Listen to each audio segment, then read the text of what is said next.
What is going on, Browns fans? Welcome back to the Cleveland Post YouTube channel. I am your host, Justin Harold, and with me, as always, my co-host, Jeff Santa. Today, we are bringing you one of the most nail-biting victories I have ever watched as a Cleveland Browns fan. As you can see at the bottom, Browns steal a win in Indy, 39-38, in a game where you think, looking at the box score, you'd think, hey, the offenses were all firing on all cylinders, but in reality, it was a very interesting game defensively for the Browns, but Colts, they were able to get some points, get some plays off of, very reminiscent of last year where, a 75-yard touchdown to Michael Pittman where a guy tries to throw a shoulder and bounces right off. And again, it looks like the game's in jeopardy, but Kevin Stefanski, I think, made a lot of good just in-game timing decisions, not even just play calling, just,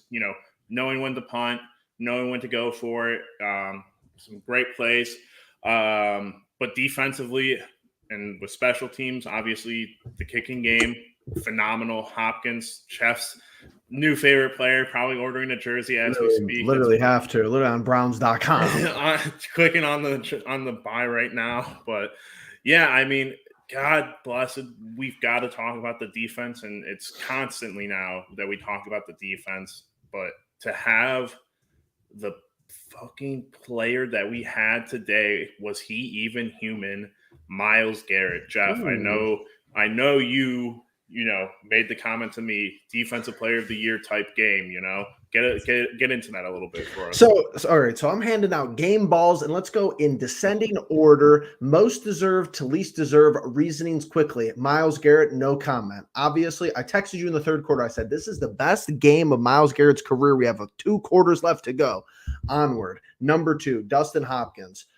Godsend, best kicker to wear a Browns uniform since Phil Dawson. He's only played 6 games. Don't care. Number 3. And shout out, and I know it's an easy call. Oh, this, give him his flowers, give him his not flowers. Kareem Hunt, you incorporate toughness onto the team. 2 touchdowns rushing, go-ahead touchdown on the 4th down, 4th and goal. We'll talk about that sequence as well, as far as that whole interesting thing, as far as us getting to the 1-yard line. So we got Myles, we have Hopkins, we have Kareem Hunt, and number 4, not to be outdone or out-recognized because he's at the bottom, Kevin Stefanski gets the game ball, because you've shown me today that you are not beholden to the man. You got $230 million wrapped up in him, and he's standing there, and I get it. I understand. It's a fluid situation. But how many times in the past would he have just ran him back out there, and it would have been a total nightmare? It looked like a nightmare from Jump Street. It's a whole different issue we have to talk about. I don't want to focus on the negatives, being 4-2 through 6 weeks, but it has to be mentioned. Stefanski took control of this team today, and I gotta respect him for it. And that's how you get to 4-2.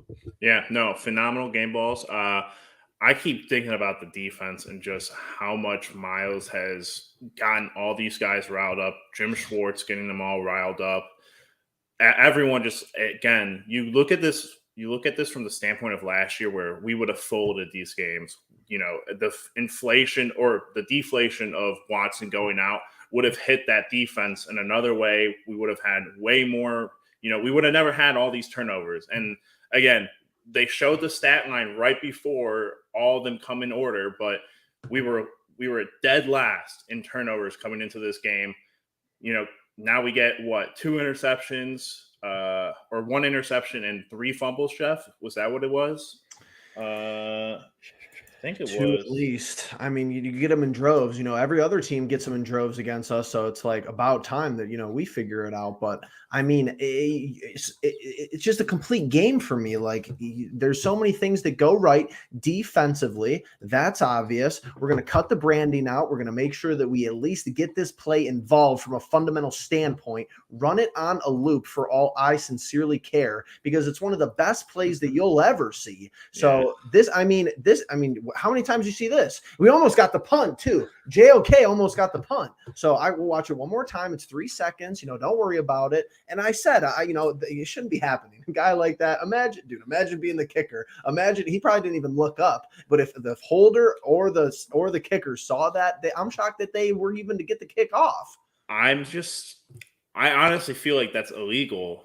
It has to be because I feel like why Is it though? I don't would know. you do that every game? I feel like in certain situations, like they would look at that because you're not.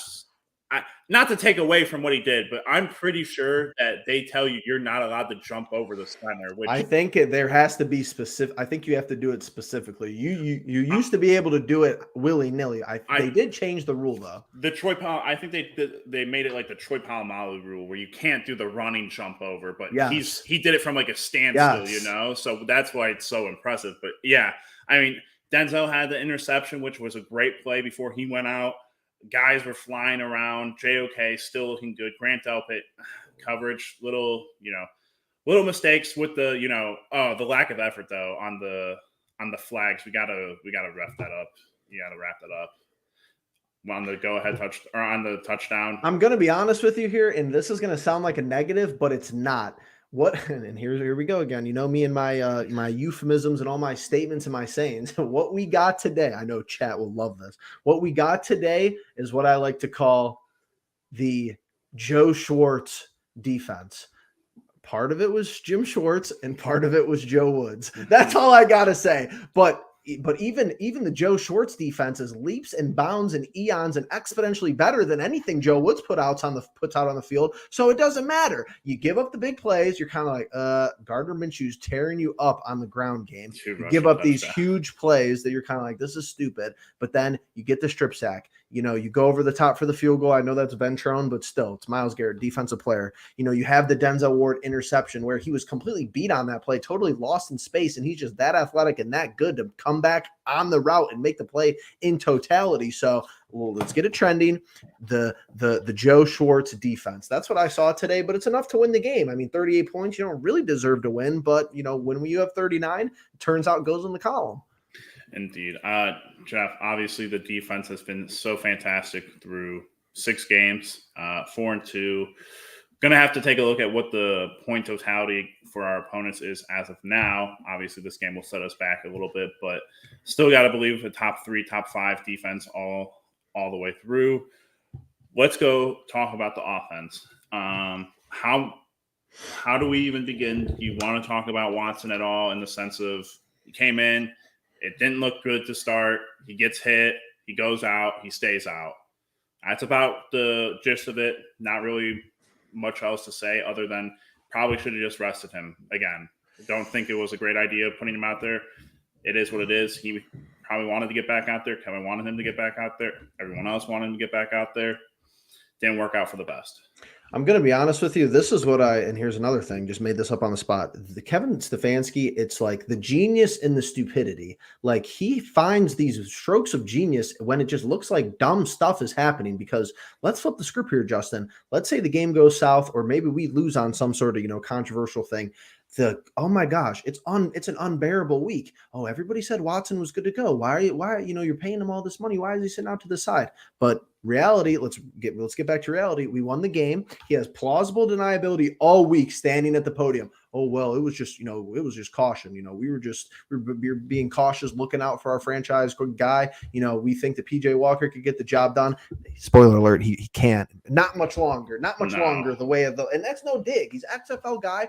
But come on, man. There's something up here, and I'm going to put this out here now to avoid the depression and the disappointment for the rest of the year. This dude Watson is going to have this issue all year long. I don't see any other way you could slice. We know how this went the last time. It might not be as severe. Like we might not think it's as severe, but it's obviously affecting. It might not be as severe physically. It looks a lot more severe mentally. Yeah, well, I think he's very nervous. I think he's just been a very mental person for the last year and a half, but that's, the issue that we're trying to get past, and he's not going to get past it if he's hurt and he's trying to play through it, and he just continues to look bad. Like my dad said this, it's funny to me because, my dad, he's a great football fan, but he is like, this dude Watson, he's not going to win any fans over this season unless he wins the Super Bowl, which is obviously not going to happen if he continues to play the way that he has. And just funny to hear that, but it's tough, like, we joke around, like I joke around with Jeff saying, yeah, let's flip him for, Fields, who isn't playing much better, but, at least you get the $230 million off the books. But again, no one's ever going to want to take that. Here's the thing, though. All of that hyperbole aside, mid-game emotion. Yeah. The underlying statement that everybody who has two eyes should really be saying is that we need a quarterback. I'm like, how have we gotten to this point where we still need a quarterback? You let Brissett walk. Am I going to roast the GM for letting a backup quarterback walk? I could come on here and be, oh, well, should have kept Brissett. Trade a 5th round pick for Brissett. And you have guys who are, and I'm not really a huge fan of this. I've heard this dialogue today, and I really don't like this line of thinking.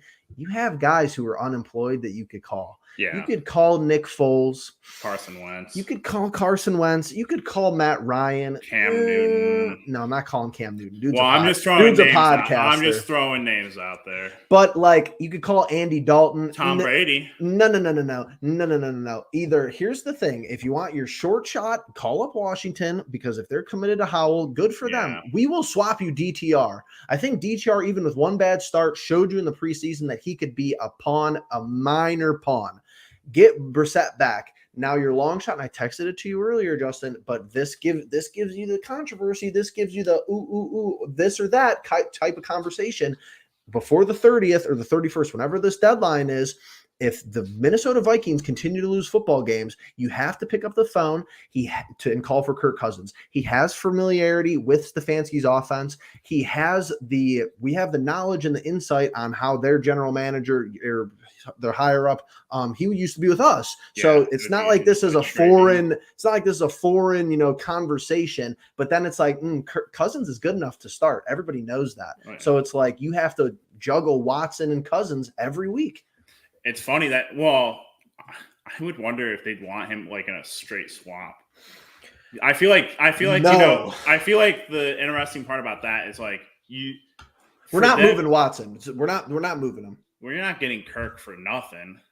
Yeah, but we're not. I'm just saying, at the end of the day, this conversation starts and ends with Watson's on the team. That's just how it's going to be. I'm just saying, you're not going to get Kirk Cousins then. But here's the thing, though. They have to move him, or they risk not losing him in the offseason. He hasn't signed an extension, and there's an opportunity for them to maybe get something or get nothing for him, and he walks, and this season's kind of going to be a wash for him anyway. Justin Jefferson's on the IR. That's why I said pick up the phone.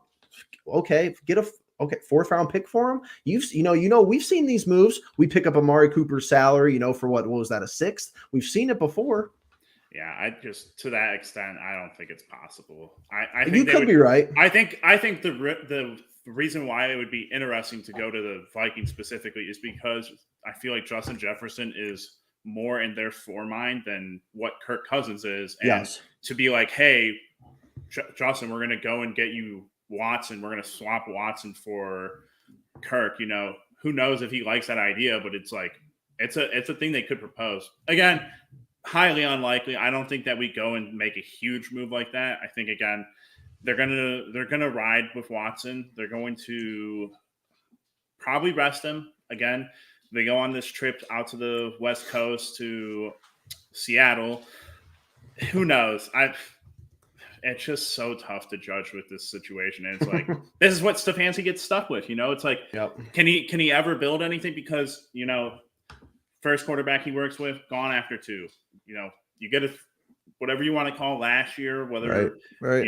It was great work. That felt like a long 2 years too, the first 2 years, but. Right. And then you get the last year where, quarterback plays well, but not well enough to be, a playoff team or anything. And now you're in another situation where for once the defense, is doing historical things. Yep. And the offense is, because of all the things with the quarterback, are just kind of like you're at the worst point that this offense has ever been in those 4 years. And it's like, that's the frustrating thing. Is it a matter of like the quarterback has to be good in order this offense to work, or it doesn't because we win without really having the quarterback do well, but it's tough. You're not going to keep winning these games though with phantom calls in the fourth quarter drives. And sure, we could talk about those, and yeah, maybe the Browns deserve some calls, whatever how you want to interpret the situation. But it's like your options are slim as far as your backups, and I think you're committed to making a decision for the next 2 weeks this week.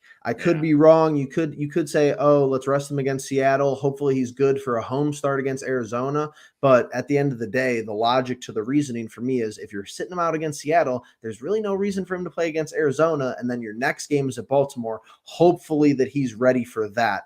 And is that a long shot? There's no transparency. We don't know. I'm sure we will never find out what happened the crazy today. Thing. People think that there's transparency with like this whole situation.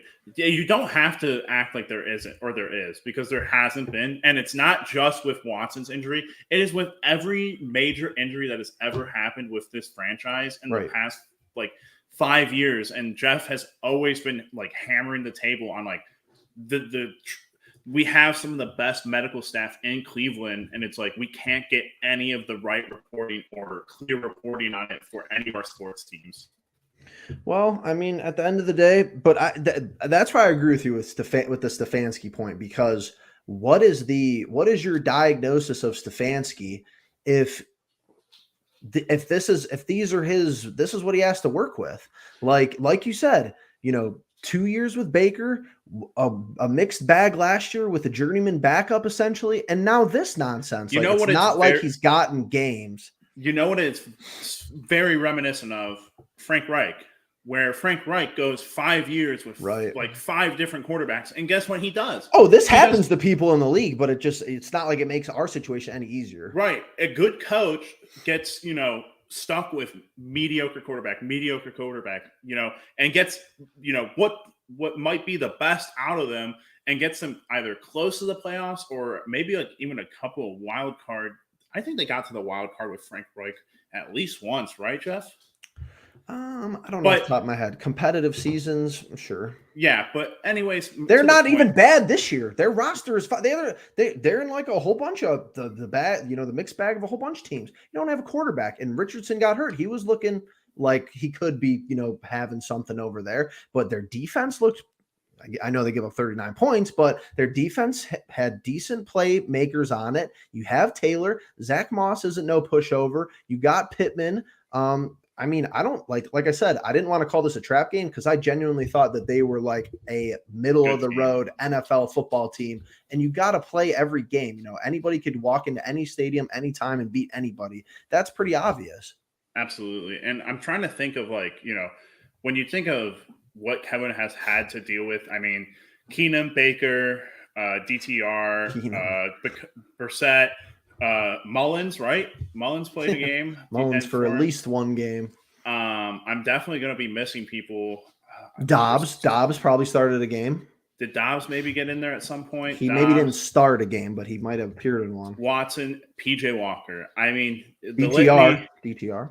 Yeah, I thought the DTR in there. But the litany of quarterbacks that he's had to go through is so crazy. But he's stuck now with Watson. And Jeff, like I said in our text messages, I don't want to have to be like, yeah, it's either or. I'd rather they both just be on the same page. But we're at the point now where we're a year into having Watson, or like a full season of games played with Watson, and we're sitting here with, well, I don't know what we're looking at. Are we gonna get? We have maybe 2 great games from him, right? Out of 10 plus games, right? Yeah. And 2 of them are from this year, I'd say, or definitely the Titans game, but that's my point though. Let's say we get all the way to the end of this year, it's still much of the same. What's the conversation if you're Andrew Berry with Stefanski? Oh, you didn't have Chubb all year, and you didn't have, you had this Watson situation. We didn't really like how you handled it, but you were obviously we can't predict the future, but you're 4-2 through 6 games. I don't know, but at the end of the day, I have no issues with Stefanski really through 6 games, besides Elijah Moore, east to west, but I think that's pretty apparent. And once again, didn't work really well. All right, here's things on your I didn't believe about, or I had no idea about this bingo card for the Browns season so far. No Nick Chubb, didn't have that one. Watson in this situation didn't have that one. Goodwin, more viable offensively than Elijah Moore. Definitely didn't Yeah. have that one because that's the truth.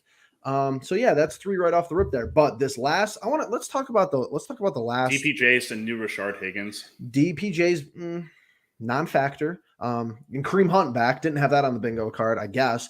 But how did you feel about if you want to start with the 2 penalties, but how did you feel about the goal line play calling to win the game? I mean, it just makes sense that the first 3 plays are passes. You can't take the chance of running the ball, even though it's the most viable. That's why it happened on 4th down. We all know that it's going to be the easiest way for us to get in the end zone with PJ Walker at quarterback. But obviously, if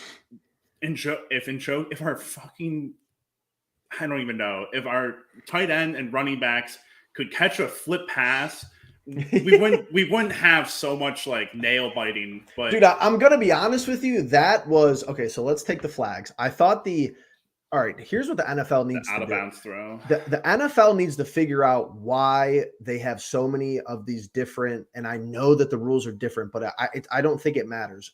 Defense pass interference, I understand. But why do you have defensive holding and defensive legal contact? Figure it out and consolidate that, because I just feel like they definitely throw illegal contact just when they want to BS. I thought that was a good call, though, but they should have just called it defensive holding. I thought that was by the book, a good call. Were they calling that all game? Probably not. The defensive pass interference, I think that the uncatchable ball, they say that just to use it when they need to use it. They don't really even use that, but that was a clear-cut no call as far as I'm concerned. We get the ball on the 1 yard line. And then the 3 plays after it was Stefanski's the whole embodiment of Stefanski. The first play is a schemed play where it could have went for a touchdojust It's a good pass. It's a good attempt by Njoku. It's better defense. Tip your cap. You move on with your life. The second play is he just ripped it right out of Andy Reid's playbook, and it was open. And PJ Walker throws up the ball 1,000 miles an hour at Njoku's face mask, and it was wide open, easy touchdown. He had to take 2 steps and fall on his ass, and it was game over. Yeah. What happened on the 3rd down? On the 3rd down, he almost got sacked, I believe. They sent pressure, I believe. Okay, so whatever happened on the 3rd down, and then no. I don't even remember. I think I blacked. He scrambled for his life, and he threw it out of bounds. And he threw it away. Yep. Okay. Yeah. I think I blacked out on that play. And then the 4th down play, the running game bails us out. That's the entirety of Stefanski's tenure here, basically. He did sufficient enough play calling, but at the end of the day, the running game helps you win. Yeah, and I mean, how many more times are we going to just watch Ford rip off a long touchdown run and then just not be able to get very much after that? It's so frustrating, and obviously he goes out with the injury today. But having Kareem back there, it's like, yeah, you still have that viable second option, and Strong even looks good, but that's always been the case. What Jeff said, and the offensive line, for what it used to be to what it is now, is certainly not as good as what it has been. But at the end of the day, the run blocking is still a lot better than the pass blocking, and with the 3rd string quarterback who doesn't scramble very well and doesn't throw the ball from the pocket very well, you're working with very little. And to get the run game going and to stay consistent it's tough to work with. But luckily, today of all days, you get as many turnovers as you do on their side of the field. And Hopkins, like Jeff has pounded on the table, if you don't have accountability on this team, Cade York is still here. We're probably not 4-2. We're probably 1-5. At the absolute best. At the absolute and it's kind of sad, because I mean, you throw the game in Pittsburgh, whatever, but and from here on out, this is my last point, actually, just before we wrap up. Don't every week I look at ESPN. I go in, I look at the schedule. Oh, Baltimore is there at home, but they're playing Detroit. Detroit, performing pretty well this year. Oh, the Steelers, they got to go to the West Coast. The Rams, that's a tough flight. The Rams playing probably a little bit better over expectations. I'll say it right now. I'm done with the scoreboard watching. Expect to get no help, because we will not. As far as the other teams, the refs have helped us 2 weeks in a row. Thank you. I'm not referring to that, but we will get no help from the AFC North. The other teams, just expect them to win every week. Expect them to win, and just do your own business and win like how we have been, however any means necessary. 39-38, Browns win, move to 4-2, head out to Seattle next week against Did they win today? I believe over the Cardinals. Yep. They did. So they're gonna be coasting off of the victory going into this game. Jeff, obviously happy at 4-2. I think that's the best start that we've had since 2020. And yeah, looking to improve. Hopefully, we'll get some clarity with injuries by Tuesday. But if you guys all made it through all that, we appreciate you. Make sure you guys are liking and subscribing, hitting the bell notification, and leaving your comments. We appreciate it. We appreciate you guys acting in the chat. Jake D, John, Ashton, always appreciate it. Thank you guys for being here, and we'll catch you guys in the next one. Peace.